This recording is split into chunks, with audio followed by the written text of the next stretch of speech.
और हिंदी में हम पढ़ रहे थे वर्णमाला, है ना। तो उसी के आगे आज हम फिर वर्णमाला पढ़ेंगे, जो कल क्वेश्चन कुछ छूट गए थे। और ये 15-15 मिनट की क्लिप जो है ना, ये इसमें आपके हर क्लिप में 2 से 3 क्वेश्चन एग्जाम में फंस जाएंगे। अगर ओवरऑल देखा जाए तो आप हर क्लिप अगर 15-15 मिनट की देख ले रहे हो तो एग्जाम में शायद 10 से 15 क्वेश्चन फंस जाएंगे जरूर, समझ रहे हो। बस आपको बिलीव करके देखना होगा। और तो चलो फिर आज उसी के आगे देखते हैं। तो डेली ये 10-15 मिनट की क्लिप हुआ करेगी, इसको जरूर देख लिया करो और इससे जरूर 4 से 5 क्वेश्चन फंस जाएंगे। जो पहली एक क्लिप बनाई थी 15 मिनट की, वो यूपी टेट के एग्जाम में कम से कम 5 क्वेश्चन फंसे हुए थे। मानो यूपी टेट का 2021 का पेपर उठा के देख लेना आप लोग, ठीक है। तो चलिए फिर टाइम नहीं लेते हैं, आगे बढ़ते हैं। देखो तो आइए समझते हैं, कुछ क्वेश्चन कल रह गया था वर्णमाला में, वो देख लेते हैं। इसके बाद में कल हम वर्णमाला का और आगे चैप्टर पढ़ेंगे, ठीक है।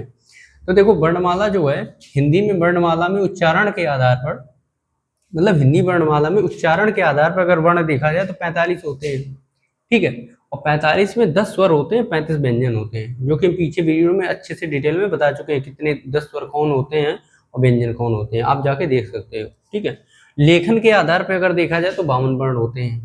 52 वर्ण में से 10 स्वर होते हैं और 35 व्यंजन होते हैं, और उसमें 4 संयुक्त व्यंजन होते हैं। तो टोटल मिला के 52 बन जाते हैं, समझ रहे हो, 52।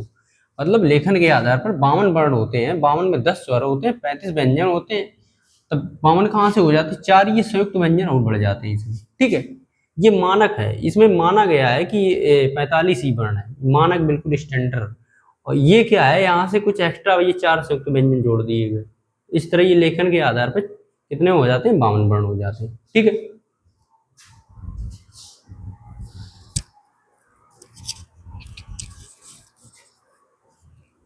आगे देखते हैं।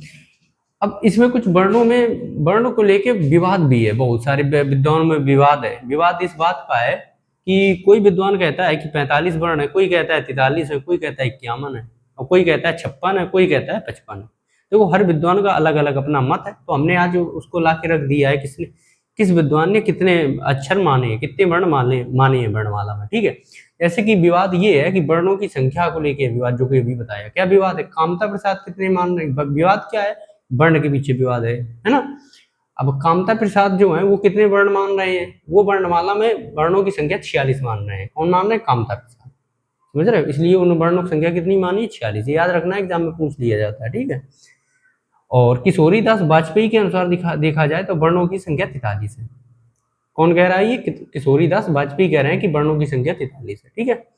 उदय नारायण तिवारी के अनुसार अगर देखा जाए तो वर्णों की संख्या उन्होंने 51 मानी है। वो कह रहे हैं कि वर्णमाला में जो वर्णमाला जो है उसमें 51 वर्ण है।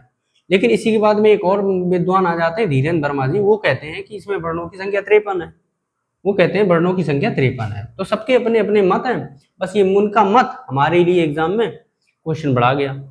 तो 53 वर्ण कौन मान रहा है, धीरेन्द्र कुमार वर्मा 53 वर्ण मान रहे हैं, जिसमें इनके 40 व्यंजन और 13 स्वर हैं। तो दोनों को मिला के जोड़ के 53 वर्ण बनते हैं, ठीक है। ये बात आपको याद रखनी। अच्छा, इसकी ट्रिक क्या है, देखो तिवारी जी जो होते हैं, पंडित जी होते हैं, वो तिवारी जी मान लो पंडित जी, तो जब भी सत्यनारायण की कथा करने आते हैं तो 51 रुपए का क्या लेते हैं, 51 रुपए का दान लेते हैं या दक्षिणा देते हैं। तो 51 रुपए की दक्षिणा लेके तब तिवारी जी नारायण की कथा सुनाते हैं। तो ऐसे याद रखते हैं, उदय नारायण तिवारी के अनुसार 51 वर्ण है हिंदी वर्णमाला में, ठीक है। किशोरी दास वाजपेयी के अनुसार 43 है। इसको कैसे याद रखेंगे, वाजपेयी ने बोला कि किशोरी को हम नहीं रख सकते हैं, तो ये 3-4 का काम करती है, 3-4 करेगी। 3-4 का मतलब 3-4 यहाँ की वहां करेगी, वहां की यहाँ करेगी, है ना। तो चुगली करेगी, 3-4 यहाँ की वहां करेगी। तो इसलिए वाजपेयी ने बोला कि भैया हम किशोरी को दास नहीं बनाएंगे, 3-4 यहाँ वहां चुगली करती रहेगी। तो ऐसे याद रख सकते हैं, ठीक है। कामता प्रसाद अनुसार के अनुसार उन्होंने बोला 46 वर्ण। अब इन कामता को मतलब काम ना बनता, ये क्या कहते हैं कि जहां तक हमारे 4-6 लोग हमारे पास ना हो तब तक हमारा काम नहीं बनता है। तो कामता का वो याद रख सकते हैं, काम नहीं बनता है। काम कब नहीं बनता है, जब तक उनके पास 4 से 6 लोग ना हो। इसकी ये ट्रिक है, कामता प्रसाद के अनुसार 46 वर्ण, 4-6 का मतलब 46। तो 4-6 लोग जब तक इनके पास नहीं होते, काम ना बनता, समझ रहे हो, काम नहीं बनता। तो ऐसे लिख सकते हैं, ये याद रख सकते हैं, ठीक है। अब आगे बढ़ते हैं, स्वर। ये तो हमारा कंप्लीट हो गया। अब स्वर पढ़ लेते हैं।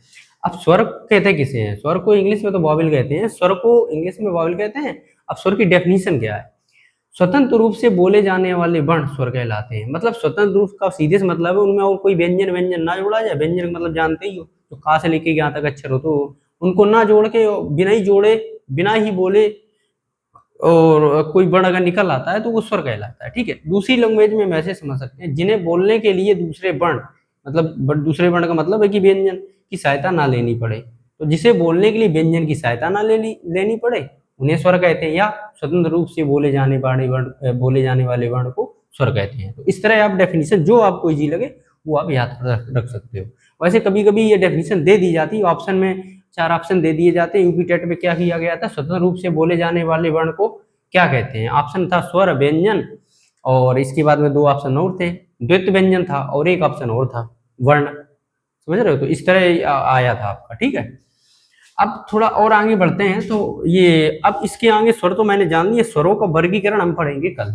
ठीक है, स्वरों का वर्गीकरण है, क्लासिफिकेशन ऑफ वॉवेल्स, ये कल पढ़ेंगे और ये बहुत ही इंपॉर्टेंट है, एग्जाम में आया भी है। ठीक है, अब हमारा जो बचता है, जो कल वाली क्लास में बताया था, देखा होगा आपने, जो मैंने बताया था कुछ किस वर्ण को क्या बोला जाता है, जो वर्ण मतलब अक्षर है, जो उनके मतलब वायु के अकॉर्डिंग कुछ को कुछ बोला जाता है ना। तो कुछ कल मैंने पढ़ लिए थे, इसमें कुछ रह गए थे तो वो पढ़ ले रहे हैं, जो कल कुछ पढ़ लिए तो उनका रिवीजन हो जाएगा। जैसे आ हो गया, आ को आगे स्वर कहते हैं, क्योंकि हर शब्द में ये आगे आता है, तो इसलिए इसको आगे स्वर कहते हैं। अब डाडलिया वाली अणा और डाटकन वाली अणा को उत्क्षिप्त व्यंजन कहते हैं, इनको द्विगुण कहते हैं, द्विगुण व्यंजन कहते हैं। ठीक है, अब इसको याद कैसे रखें, देखो ये भी 2 है द्विगुण, तो इनमें दोनों में गुण, दोनों में 2 लोग हैं, दोनों में गुण अलग है, उत्क्षिप्त है, अलग तरीके के गुण है, तो इसलिए उत्क्षिप्त रख सकते हैं और द्विगुण रख सकते हैं। ठीक है, द्विगुण व्यंजन याद रख सकते हैं। अंत्यस्थ व्यंजन, अंत्यस्थ व्यंजन को क्या होता है, या होता, रा होता, ला होता और वा होता। तो अंत्यस्थ व्यंजनों की संख्या कितनी है, 4 है। अब अंतस्थ व्यंजनों की संख्या 4 है, याद कैसे रखेंगे। अब याद इसको ऐसे रख सकते हैं कि जब जब मान लो कोई तुम्हारा फ्रेंड है, अब जो फ्रेंड है जब कोई बर्बाद हो जाए तो वो क्या कहेगा, अरे यार लब छोड़ो। अंत में वो क्या सोचेगा, अरे यार लब छोड़ो। क्यों छोड़ो, क्योंकि लब छोड़ो, क्यों छोड़ो, क्योंकि उसके पास ऊष्मा नहीं बची है, ताकत नहीं बची है, सांस नहीं रही है, तो वो क्या कह रहे, लब छोड़ो। अब सांस नहीं रही के मतलब ऊष्मा, मतलब सांस, ऊष्मा, ऊष्मा, सांस, सांस की आवाज आ रही तो ऊष्मा नहीं, मतलब सांस नहीं रही है। और सांस क्या नहीं रही, सांस, देखो सा हा, मतलब सांस नहीं रही है, ऊष्मा नहीं रही है, सांस नहीं है, तो ऐसे मतलब 2 याद कर ले रहे हैं। मतलब यार लब छोड़ो, अंत में उसने क्या बोला, यार लब छोड़ो, अब ऊष्मा नहीं रही है, सांस भी नहीं रही है, तो उसने क्या किया, लब छोड़ दिया। तो ऊष्मा से याद रखते हैं ऊष्म व्यंजन, सांस सांस सांस से याद रखते सा सा और सीटी वाला सा और रहा, ये ऊष्म व्यंजन होते हैं। ठीक है, यार लब छोड़ो कब बोला, लास्ट में, जब वो बिल्कुल बुढ़ा हो गया। क्यों बोला कि ऊष्मा नहीं रही, ऊष्मा मतलब सांस ही नहीं मिल रही है। क्यों, सा सा सा, सांस नहीं मिल रही, किसके लिए, ऊष्मा। जब सांस नहीं मिल रही तो ऊष्मा कहाँ से मिलेगी, है ना। तो इस वजह से ऊष्मा, सांस नहीं मिल रही तभी ऊष्मा नहीं मिल रही। तो ऐसे याद रख सकते हो कनेक्ट करके, वो आप खुद ही समझदार हो। लुंठित या प्रकम्पित व्यंजन रा को बोलते हैं और पार्श्विक व्यंजन ला को बोलते हैं। पार्श्विक व्यंजन इसको इसलिए बोलते हैं कि जब भी बोलो तो आवाज इसकी जो होती है अंदर को जाती है।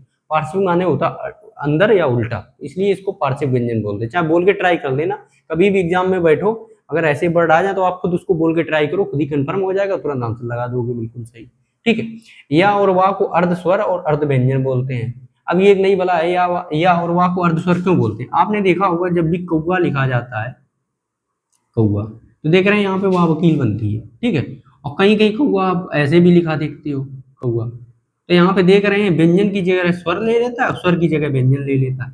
जब कोई वर्ण व्यंजन वर्ण की जगह स्वर आ जाता है और स्वर की जगह व्यंजन वर्ण आ जाता है तो वो अर्ध स्वर और अर्ध व्यंजन होते हैं। अर्ध का मतलब आधा स्वर होता है, आधा व्यंजन होता है, क्योंकि देखो व्यंजन की जगह यहाँ स्वर आ गया और स्वर की जगह यहाँ व्यंजन आ रहा है। तो ऐसे वर्णों को आधा स्वर आधा व्यंजन कहते हैं। समझ में आ गई बात। और ऐसे आधे स्वर आधे व्यंजन है कितनी संख्या, केवल 2 ही है, या और वाह, और बाकी नहीं है। ठीक है, हाँ ना, सोचो आ जाते हैं तो सबको कहते हैं, सब नहीं है। अब देखो संयुक्त व्यंजन भी कल तो मैंने पढ़ा ही था कि छत्र, ज्ञ और सरा, ये संयुक्त व्यंजन होते हैं। संयुक्त का मतलब होता है जोड़ना, स माने साथ में, युक्त माने जोड़ना। जब कोई 2 वर्णों को साथ में जोड़ देते हैं तो जो तीसरा बन जाता है उसको संयुक्त व्यंजन बोलते हैं। अब जैसे इसको भी समझ लेते हैं संयुक्त व्यंजन को, जैसे हमने कल समझाया था, जो हमारी त्रिशूल बनती है वो ता प्लस रा से बनती है। और त्रिशूल की स्पेलिंग आपने पढ़ी होगी, TRA बनता। ठीक, तो त्रिशूल किससे बनता, ता और रा से, ता से बन गया टी और रा रस्सी से बन गया आर, इसके साथ हमें यहाँ जुड़ा है तो TRA। समझ में आ गई इसमें TRA क्यों बनता है, क्योंकि त्रिशूल जो ता और रा से बनता है, टा से टी प्लस रा से आर। समझ में आ गई बात।